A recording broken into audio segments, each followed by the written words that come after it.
Sa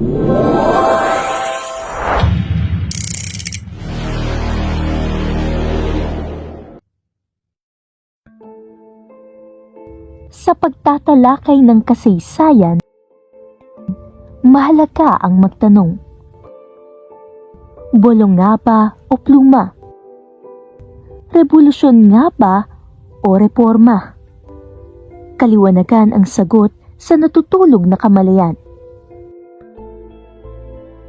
Tugon ang kailangan upang gisingin ang kamalayan sa malaking tanong ng masang mamamayan. Bonifacio nga ba o Rizal? Sino ang matimbang?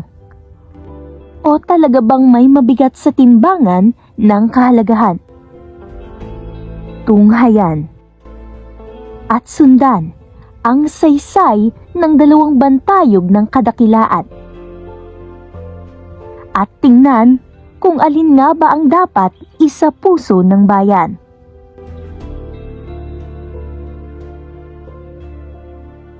Tatlong siglo tayong nasa ilalim ng mga Kastila. Maraming nagsigasig ng lakas upang mag-aklas. Mula sa pinakamatagal na aklas sa buhol ni Daguhoy, intelektual na pagsulat ni Baltazar, at sa giting ng mga Tagalog at Ilocano gaya ni Gabriel at Gabriela Silang, marahil palaisipan sa atin kung bakit laging untog-untog ang pluma at bolo. Sa mga kata niya, may masang nag-aklas. Sa kanyang mga salita, may hukbong di umaatras. Magkaiba man ang sandata, parehas namang may dakila. Nakikita ang kanilang mga ngiti sa barya, ngunit alam ba natin ang kanilang tunay na halaga?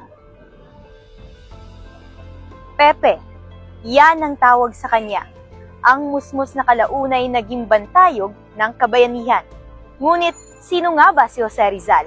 Anong uring Pilipinas ang kanyang kinagisnan? Anong mga ideya at prinsipyo ang kanyang sinabuhay at pinaglaban? Supremo, ang bansag naman kay Bonifacio, ang ama ng himagsikang Pilipino. Subalit, sino nga ba si Andres Bonifacio?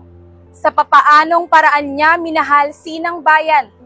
At paanong siya ang larawan ng tunay na katapangan? Yung mga Amerikano ay traidor mismo sa kasaysayan nila. Dahil ba't nila pipiliin si Rizal? Eh hindi naman yung revolusyonaryo. Sinong una nilang pangulo? Sinong una nilang bayani? George Washington. Di ba terorista yon? Di ba revolusyonaryo yon? Kontra kolonyalismo? Tapos pagdating sa amin, pipili ka ng liberal? O di may mental problem ka? Traidor ka rin sa history mo. That consistent ka. Kung ang first president nyo, una yung bayani, si George Washington na ilang beses yung inelect. Nung pinag-iisipan nyo ang magiging kinabukasan namin, dapat si Bonnie ang pinili nyo. Ngayon, may agenda rin kayo. Bakit si Rizal ang pinili nyo? Diba? Dahil kung ilalagay mo si Bonnie doon, di pinagtatataga namin kayo lahat sa leeg. Diba? Yun yung... Kaya nga mayroong diba? Bandolerismo Act, Sedition Act. Hindi mo nga pwedeng iladlad yung bandila ng katipunan Dahil insurrection, terrorismo na kaagad yung nila. In-equate nga nila sa Bolshevismo Birain mo yung Katipunan flag ay socialistic pala yun. Sa tingin ng mga paranoid na mga imperialista kano.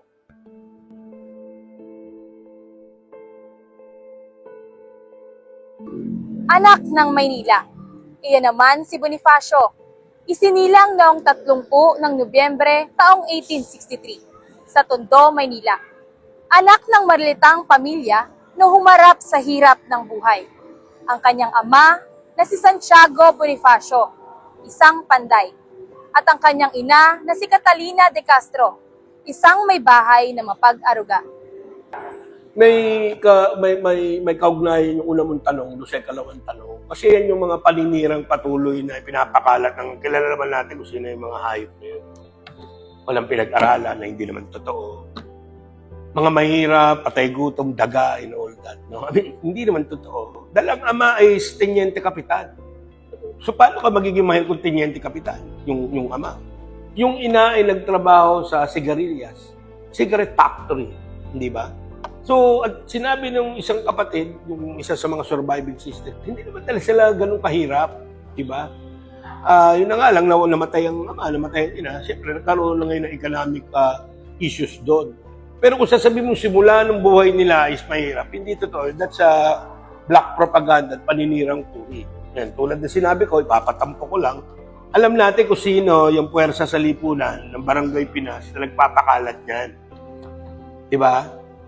Yan yung mga dark forces ng mga Aguinaldos. So yan yung mga yan. Ang Supremo. Sa murang edad ay naulilang lubos at napilitang magbanat ng buto upang buhayin ang kanyang mga kapatid, na masukan bilang mensahero at bodigero. Ngunit sa kanyang kasipagan at pagbabasa ng aklat, pinanday ang kanyang talino at damdamin. So, kung titignan mo yung mga batis natin, may dalawang sinasabi roon. No? Sa isa, nakatapos siya ng second year high school. Yung isa naman is grade 4. So, madalit sabi, may pinag-aralan, nakatungtong naman. Pero gawa nga ng kahirapan na hindi niya natapos. Pero hindi naman yun naging sagka para paunlarin niya yung kanyang sarili. Di ba? Self-taught siya eh. Sabi nga ni Professor Cecil Mojares, organic intellectual eh, si Bonifacio. Di ba? Nakita mo yung kanyang calligraphy. At ang pinakamagandang masasabi natin dyan is yung, tignan mo yung kanyang aklatan. Yung mga naging pinuno mo, di ba? Sa ngayon, meron ba library na gano'n? Siguro meron, parang may pakita lang kunwari na may library. Pero yung library niya stock up ng international law, di ba? History of the French Revolution, Les Miserables, The Wandering Jew, di ba? Revised Penal Code, Civil Code. I mean, bakit niya ginagawa yung mga yun? Di ba? Ito ay paghahanda para nga doon sa ginagawa nilang himagsikan o revolusyon. Diba? Kasi kung revolutionary leader ka, tapos ikaw naman ay very inadequate, paano ka magiging pinuno? Diba? So kailangan, siya na ang, dahil siguro nakita niya yung kanyang kakulangan, siya na ang magkusa niya nagpaunlad ng kanyang sarili. Si Jose, na pinanday ng talino, dangal at malasakit, ay siya ring magiging tinig ng bayan at sagisag ng kalayaan. Si Rizal ng mga panahon na medyo nakikita niya na tagilid na ang kanya reform movement, ay nagwi-window shopping na siya sa mga weapons, sa mga armas. Siya ay handa rin usap sa mga taong na gustong maglunsad ng revolusyon. Yun nga lang, ayaw niya ng revolusyong hindi handa. Ang anak ng tundo, na hinubog ng kahirapan, tiyaga at sariling pagpupunyagi. Ang siyang naging supremo ng katipunan at sagisag ng paglaya. Si Jose Rizal ay nagsulat, hindi lamang bilang manunulat, kundi bilang tagapagtanggol ng bayan. Sa kanyang mga akda, inilantad niya ang mga katiwalian ng kolonyal na pamahalaan at ang pang-aabuso ng mga prayle. Layunin niyang gisingin ang mga kamalayan ng mga Pilipino, itaguyod ang reformas sa halip na dahas at palakasin ang diwa ng pagkakaisa. Ang kanyang panulat ay naging sandata, isang tinig ng katotohanan at pag-asa para sa kalayaan. Ang reformismo na inyong binabanggit ay hindi nagsimula noong panahon ni Rizal. Nauna pa ito noong mga 1870s, nung may dumating na Governor General na medyo maluwag. So, doon nagsimula, pero yung pumalit sa kanya, mahigpit. At dito nga yung panahon na ito, nung kahigpitan, muling pagbabalik ng kahigpitan sa ating lipunan, dito pinatay ang Gombursa. At ito yung panahon ng kapatid ni Jose Rizal, si Pasiano, na nagkaroon ng wisyo, nagkaroon ng pananaw, na siyang nakaapekto sa kanyang pagsubaybay kay Jose Rizal. Kaya si Jose Rizal ay mismong si Pasiano ang nagtulak na mag-aral sa ibang bansa. So ang reforma ay matagal nang hinahabol ng ating mga ninuno natin bago pa man dumating si Jose Rizal. Yung panahon ni Jose Rizal ay marami ng Pilipino ang nasa ibang bansa, nasa Europe pa. At doon sila nagsama-sama at nagkaisa para sa kilusang reforma. Ang reforma ay isang political movement na mapayapa. Samantalang, si Gat Andres ay nanindigan sa paghihimagsik sapagkat nakita niyang walang saysay ang reforma sa ilalim ng Espanya.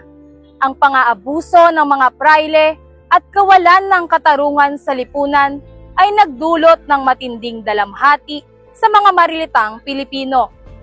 Bilang anak ng Tondo na lumaki sa hirap, dama niya ang pasakit ng bayan, kaya't itinatag niya ang Katipunan, isang samahan na naglalayong makamtan ang ganap na kalayaan.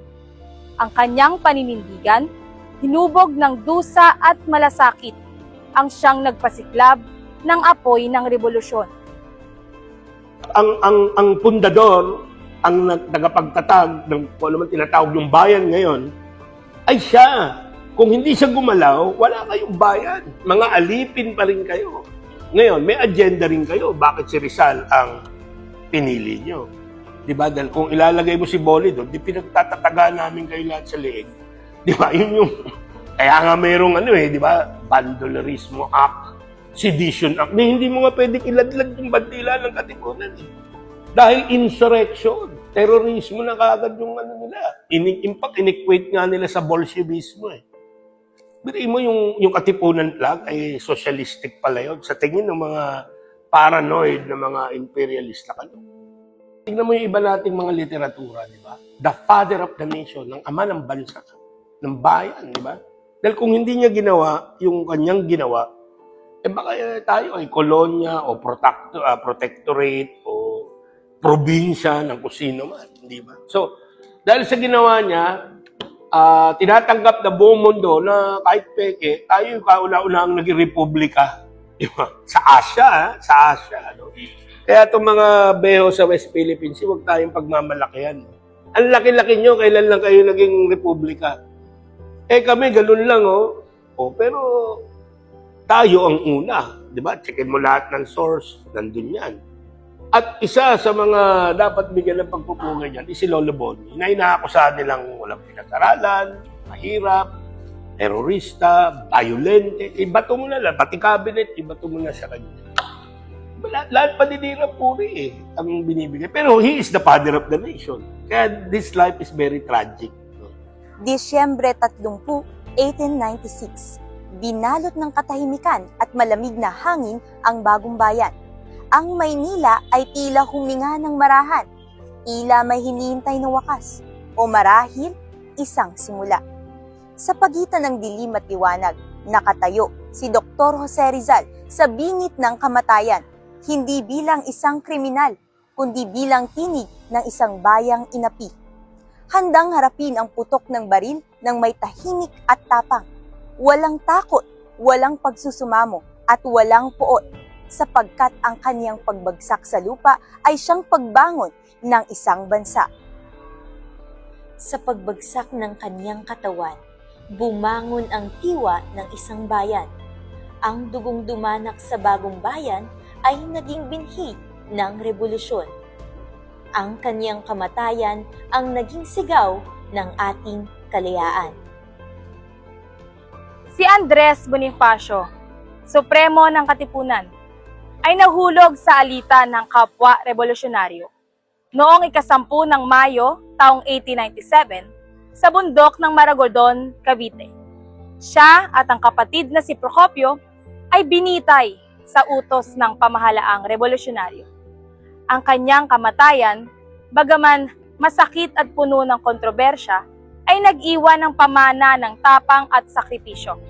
Si Bonifacio, ang anak ng Tondo, na hinulog ng hirap ay nananatiling sagisag ng paglaya at dangal ng bayan. Well, batay sa datos na alam naman natin, we have Republic Act 14, di ba, 25, the Rizal, no, and all. Malaki rin naman ang sinakripisyo ni Rizal, ng pamilya Rizal. That I will give to them. Malaki rin talaga. Pero tingnan mo rin yung pamilya Bonifacio, ang bigat, di ba? One brother was killed Bonifacio was killed.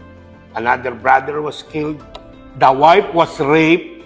The surviving siblings were persecuted and all.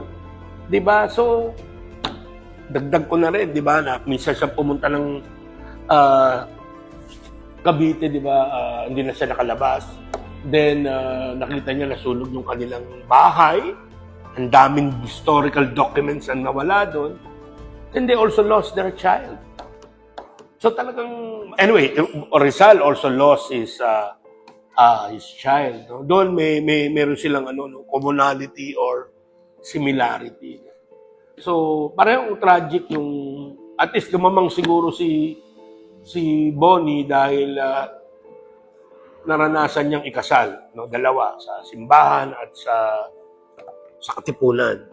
Si Rizal, disputed yung kasal niya. No? Pero in fairness to him, I will argue na hindi siya nagpakasal, hindi siya nag-retract. To me, I will give it to Lolo Pepe na yung sinulat naman niya ay hindi niya binawi. Gawa-gawa lang niya, may agenda lang yan na simbahang Katoliko na nakabatay sa kasinungaling. On the eve na babariling ka, you will change your... that I will not. Mahigit isang siglo matapos ang mga putukan sa Bagong Bayan, nananatiling buhay ang mga pamana ni Gat Jose Rizal. Lalo itong luminaw, parang mga bituing patuloy na gumagabay sa dilim ng ating kasaysayan. Siya ang manggagamot sa dapitan na nagpagaling sa mga mahihirap. Ang henyo ng poliglotang nagpamalas sa Europa na ang mga Pilipino ay kasing talino ng sinumang lahi. Ang makatang mi ultimo adios ay nag-alay ng sariling buhay nang walang kapalit. Ang mapayapang pagbabago ay hindi ubra sa harap ng medyo makikitid na utak ng mga politiko. So ang gusto nila mangyari ay isang pagbabago na medyo militante, pero mapayapa pa rin. Meron silang paraan ng gagawin ito, no? Para mangyari ang gusto nila mangyari. Na revolusyong hindi masyadong madugo. So meron mga kasapi ang Katipunan na mga miyembro ng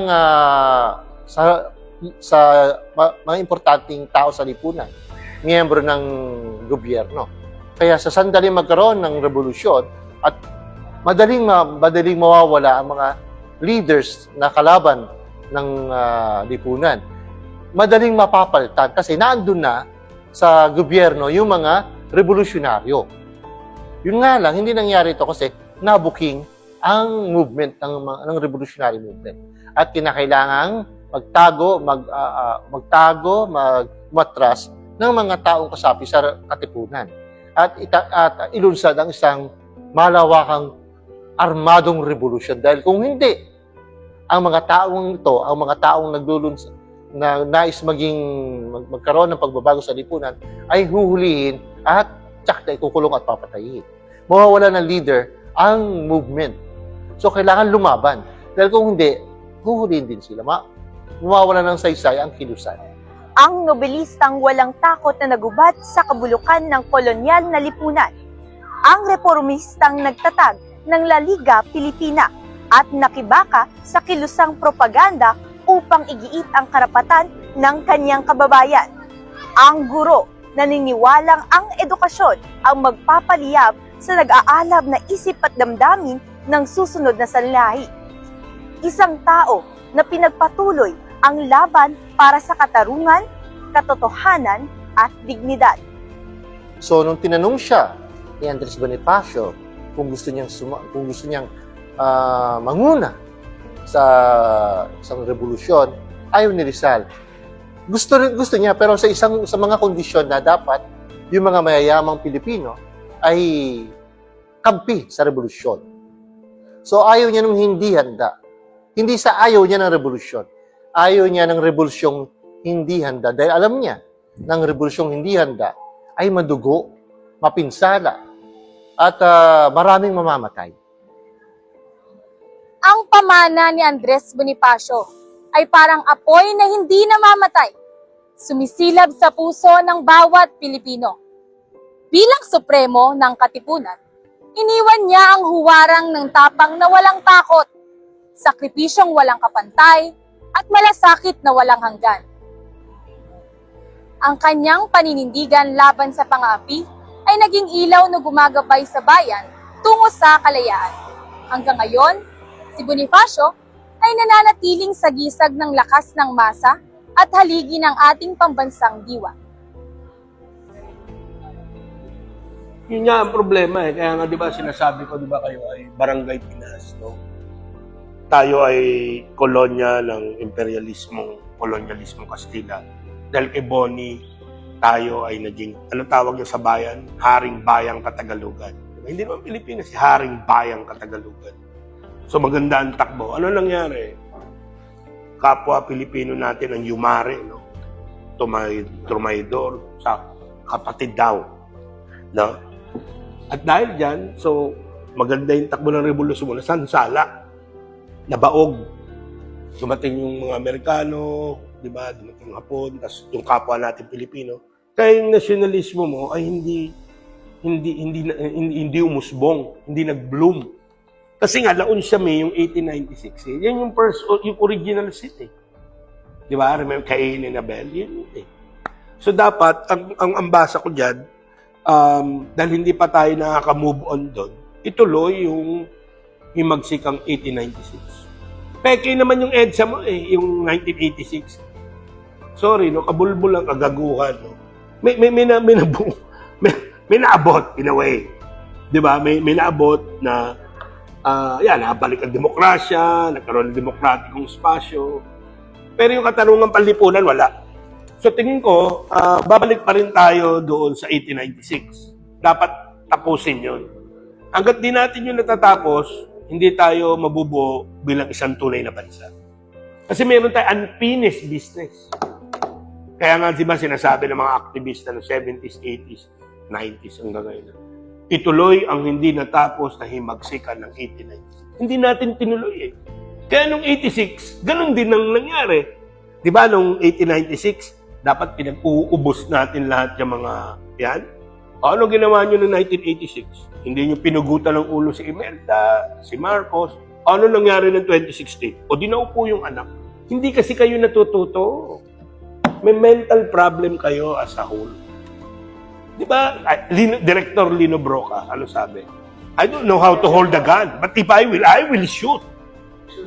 We should have killed them. Kasi we are not scaring the bourgeoisie. Ay, okay lang ang Pilipino, galit siya, pero mamaya, pag nag-usap kami, pwede na yan. Kasi magkumpare naman kami, magtropa naman kami. Yun yung problema nyo. May problema kayo sa memory. Forgiving people kayo, na, yung katarungan kay Bonnie, wala pa. Paano yung katarungan nyo sa mga namatay nung batas militar?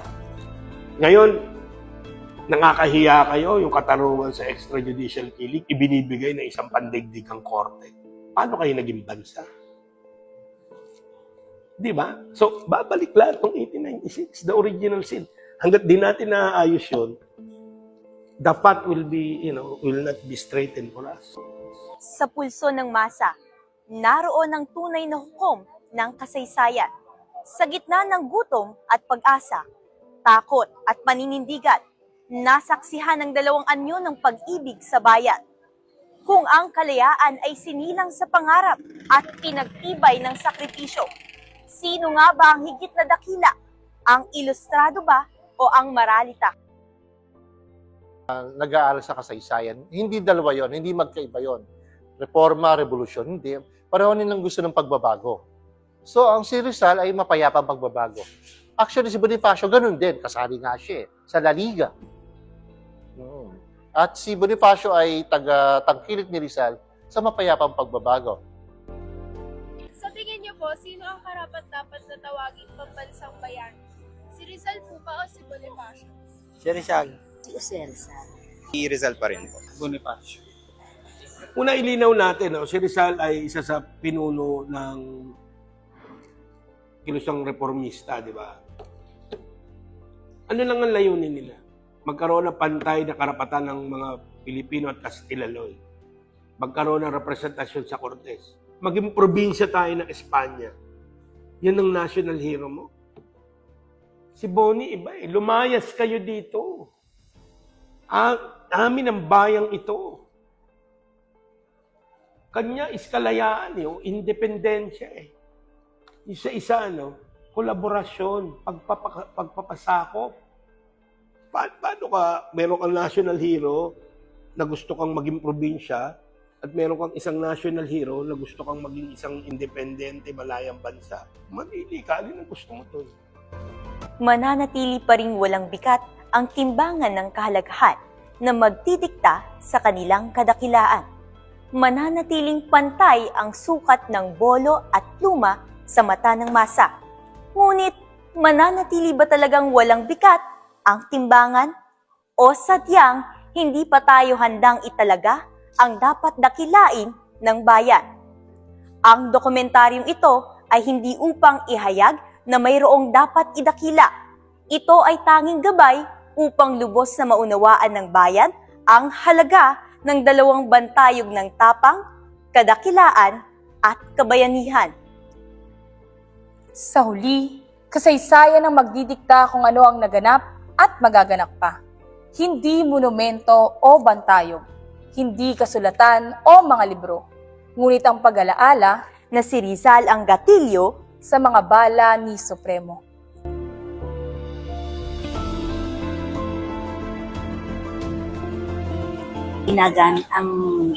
Ang ginagawa niya, ang prinsipyo niya, kapayapaan, maano siya, diplomasya, at saka higit sa lahat yung ginamit niya yung tama dahil matalino siya, alam niya yung kung ano yung dapat niyang gawin sa sa pagkakaroon ng makatwiran at hindi lang sa katwiran kundi paano dinadaan niya sa strategy na sa pamamagitan ng pagsusulat para yung mamamayang Pilipino mamulat kasi yun ang importante. Hindi sila mga simbolo lang. Di ba, bahagi sila ng bayan, kaluluwa sila ng bayan. Sabihin mo sa akin ang pambansang bayani mo at sasabihin ko kung anong uri ng bayan ka. Di ba? Kaya kayo hilaw, dahil ganon. Kaya hindi kayo mainiin, alam mo mainiin, yung maluto ng todo. Hindi maayos ang ang inyong nakalipas at ang inyong direksyon.